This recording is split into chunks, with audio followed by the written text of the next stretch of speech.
अनस फैज़ी साहब, अस्सलाम वालेकुम। वालेकुम अस्सलाम। अनस फैज़ी साहब, मैं आपसे ये पूछना चाहूँगा कि ये मज़ाहिया शायरी कब से आपका सिलसिला शुरू हुआ और शायरी में कब से आप आए? देखिए, शायरी का शौक़ मुझे बचपन से था और मुझे अपनी दूसरी क्लास याद आती है जब उर्दू की किताबों में हम नज़में पढ़ते थे, चाहो अगर बड़ाई कहना बड़ों का मानो।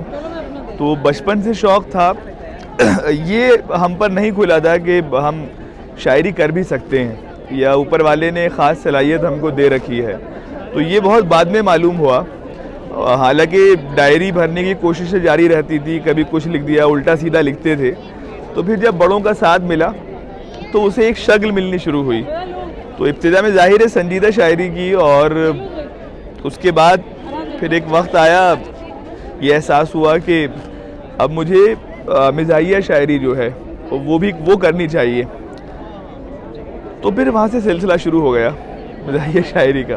जी, आपकी नज़र में जो अभी मज़ाहिया मुशायरे का शायरी का जो मकाम है, ख़ास तौर पर उर्दू से रिलेशन ताल्लुक़ रखते लोग हैं, ये कम हो रहा है या बढ़ रहा है, या क्या सिलसिला अभी है, क्या मौजूदा वक्त में ये किस जगह पे खड़ी है? मुझे ये लगता है कि ह्यूमर लिखना यानी मिज़ाह लिखना जो है वो आसान काम नहीं है, और शायद यही वजह है कि जिस तरह से शायरी हो रही है, ओवरऑल जो शायरी है उसमें कहीं ना कहीं जो मिज़ाह का एक कंट्रीब्यूशन है, या अगर हम यूथ की बात करें, यूथ भी छोड़िए, आप मेरी हम उम्र लोग जो हैं वो मिज़ाह में नहीं आजमा रहे हैं ख़ुद को।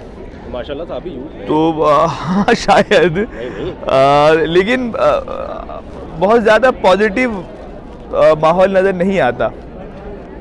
लेकिन लोगों को लिखना चाहिए। मैं बार बार कहता हूँ कि आप एक ही रंग में अगर शायरी कर रहे हैं तो आपको सोचना चाहिए इस बारे में। तो शायरी के मुख्तलिफ रंग हैं जो और तलफ़्फ़ुज़ जो आजकल माशाल्लाह से सब लोगों का जो चल रहा है, उसके बारे में कुछ आप कहना चाहेंगे कि तलफ़्फ़ुज़ को भी ठीक कर लो यार? ये तलफ़्फ़ुज़ मुझे लगता है ज़रूरी चीज़ है, लेकिन हुआ ये है कि लोग आसानी की तरफ चल दिए हैं, आसान रास्ता देखते हैं, और यही वजह है कि लोग बहुत मेहनत के साथ जब किसी ज़बान को सीखते हैं तो उस पर काम नहीं करते।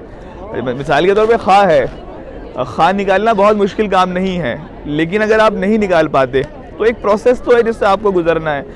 मुझे अपने बचपन का याद है, मेरी हलक से काफ नहीं निकल रहा था, तो बहुत कोशिश करके भी वो काफ वो कहते कदम, हम कहते कदम, कारी साहब कहते कदम, हम कहते कदम। जब वो बहुत कोशिश के बावजूद नहीं निकला तो उन्होंने एक पेन लिया, बिल्कुल इस तरीके से, इस पेन को उंगली में रखा और दबाना शुरू कर दिया। आप यकीन जाने जिस तरीके से वो दबाते रहे, हमारे हलक से काफ की जगह काफ, कारी साहब काफ, इस काफ वो निकलना शुरू हुआ।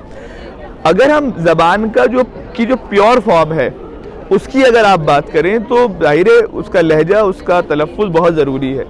वो एक खूबसूरती है ज़बान की।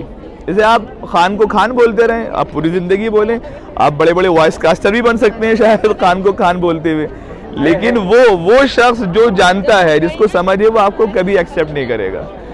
हमारे यहाँ तो आज भी घरों के अंदर बच्चे जब टीवी देख रहे होते हैं या मोबाइल पे वीडियो देख रहे होते हैं तो वो कह देते हैं, अब्बा इन्होंने खा सही नहीं बोला, ये खा बोल रहे हैं, ये काफ नहीं बोल पाते, ये शीन नहीं बोल पाते।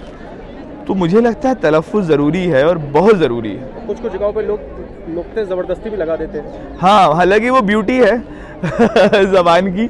जब कोई खूबसूरत ज़बान आपको अपनी तरफ बुलाती है तो आप एक कोशिश करने लगते हैं उस तक पहुंचने की। उस कोशिश में कभी कभी ये होता है कि जहां नुक्ता नहीं होता वहां भी आप नुक्ते लगाने शुरू कर देते हैं। तो ज़्यादा बेहतर ये है कि आपके आसपास वो लोग, यूट्यूब पे बहुत सारे ऑप्शन मौजूद हैं। अहमद भाई, आप खुद एक अच्छा चैनल चलाते हैं और बहुत सारे साथी हैं जो लगातार आपको सिखा रहे हैं कहाँ नुक्ता लगना है, कहाँ नुक्ता नहीं लगना। एक वाक़या मुझे याद आता है कि हमारे एक साहब थे, उनका नाम था स्कूल रजिस्टर में लिखा हुआ जलील। तो मैंने उन्हें बुलाया और उनको समझाया कि जलील लफ्ज़ नहीं होता है, जलील असल में ज़िल्लत वाला, जिसकी कोई इज़्ज़त ना हो, बदतरीन इंसान। तो आप इसको जलील करवा लीजिए, ये हटवा लीजिए, आप इसको जे करवा लीजिए। एक नुक्ते ने कहाँ से तो जलील को जलील कर दिया है कि एक शख्स ने। जुदा और खुदा आप बहुत बड़ी पुरानी मिसाल है, तो तलफ़ुज़ बहुत ज़रूरी है, मुझे ऐसा लगता है। मैसेज देना चाहते हैं कि भाई आओ उर्दू की तरफ भी आओ, ये लैंग्वेज रिलीजन की नहीं है। हाँ बिल्कुल। अब तो कभी कभी ज़बान थक जाती है, और शायद इसलिए थकती है कि हर जगह एक तबका ऐसा होता है जो समाज में निगेटिविटी को आम करता है। पूरी दुनिया जानती है कि उर्दू हिंदुस्तान की ज़बान है, पूरी दुनिया जानती है कि प्रेमचंद उर्दू के कहानीकार हैं, कृष्णचंद उर्दू के कहानीकार हैं, पंडित बृज नारायण चकबत जो हैं उर्दू के शायर हैं। ये तो वो नाम है जो सामने के, जो मैं आपको बता रहा हूँ। एक बड़ा तवील सिलसिला है। हुआ ये कि हमने आज़ादी के बाद अपनी हर चीज़ को, बहुत माफ़ी के साथ कह रहा हूँ, वो पाकिस्तान को देना शुरू कर दिया। इकबाल हमारे शायर थे, हमने कहा पाकिस्तान, इन्होंने चूँकि टू नेशन पॉलिसी की बात करी तो इकबाल को हमने पाकिस्तान को दे दिया। उर्दू जो हमारी ज़बान है, यहाँ पैदा हुई, यहाँ के लोगों ने बोला, उनको भी हमने कहा कि आप पाकिस्तान की हो, तो उर्दू हमारी ज़बान है, नंबर एक। नंबर दो, हर वो शख्स जो हिंदी जानता है वो उर्दू भी जानता है उसी वक्त, और हर वो शख्स जो हिंदी जानता है वो उर्दू भी जानता है। तो बुनियादी तौर पे प्रोफेसर ज्ञानचंद जैन का जुमला याद आता है कि दुनिया की कोई दो ज़बानें आपस में इतना नहीं मिलती जितना उर्दू और हिंदी मिलती है। तो हिंदी के साथी जो देवनागरी लिपि जानते हैं, उन्हें उर्दू सीखने के लिए कुछ नहीं करना होता, उन्हें सिर्फ उर्दू रस्मुल ख़त यानी उर्दू लिपि सीखनी है। उसके बाद आदि मंजिल आसान। हम में से कौन बोलता है विश्राम, मैं विश्राम करने जा रहा हूँ? कौन बोलता है अवश्य आऊँगा? कौन बोलता है कि मेरी गाड़ी को विलम्ब हो गया? तो यानी कि जो आवाम की ज़बान है वो उर्दू है। हिंदुस्तान की तो आज भी ज़बान उर्दू ही है मैक्सिमम। आप फिल्मी नगमे देख लें, लेकिन चूंकि सिमिलर बहुत है हिंदी से, तो उसका फ़ायदा भी हुआ है और उसका नुकसान भी हुआ है। तो मैं तो ये कहता हूँ कि उर्दू और हिंदी मुश्तरका तौर पर मेरी मादरी ज़बानें हैं। चूँकि कोई उर्दू बोलने वाला भी ये दावा नहीं कर सकता कि वो हिंदी डिक्शन का इस्तेमाल नहीं करता। तो हमें इस नफ़रत को कहीं ना कहीं अपने जहन से निकालना चाहिए, चाहे वो हिंदी वालों के जहनो दिल में हो या उर्दू वालों के, कि ये हमारी ज़बानें नहीं हैं। रेख्ता का क्या इम्पोर्टेंस है उर्दू में? रेख्ता से पहले कई बड़े इदारे, जिसमें दिल्ली उर्दू अकादमी का नाम पेश है, और इसके अलावा भी जो लगातार काम करते रहे। प्रगति मैदान में एक बड़ा प्रोग्राम हुआ था जिसमें तमाम फिल्मी सितारे मौजूद थे।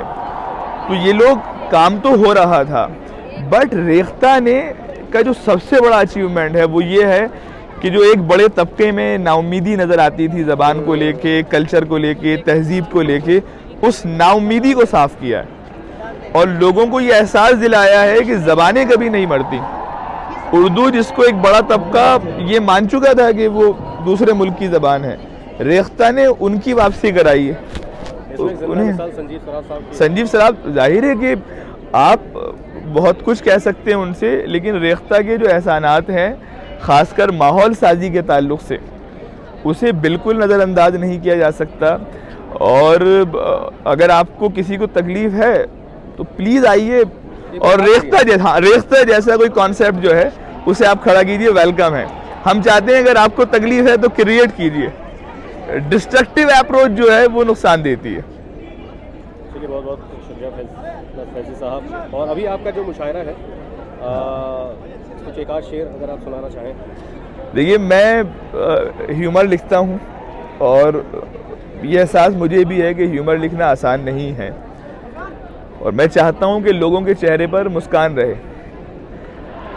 हर रूह में गम छुपा हुआ है, लेकिन चेहरे पर मुस्कुराहट रहनी चाहिए, और ये आपके लिए, आपकी सेहत के लिए, आपके आसपास के माहौल के लिए बहुत ज़रूरी है। तो उदास हैं जो हसीन चेहरे, मैं उनको हंसना सिखा रहा हूँ। उदास हैं जो हसीन चेहरे, मैं उनको हंसना सिखा रहा हूँ। मैं जब मरूंगा मेरे कफन से भी फूल निकलेंगे, देख लेना। तो मेरी ख्वाहिश है आप मुस्कुराते रहें।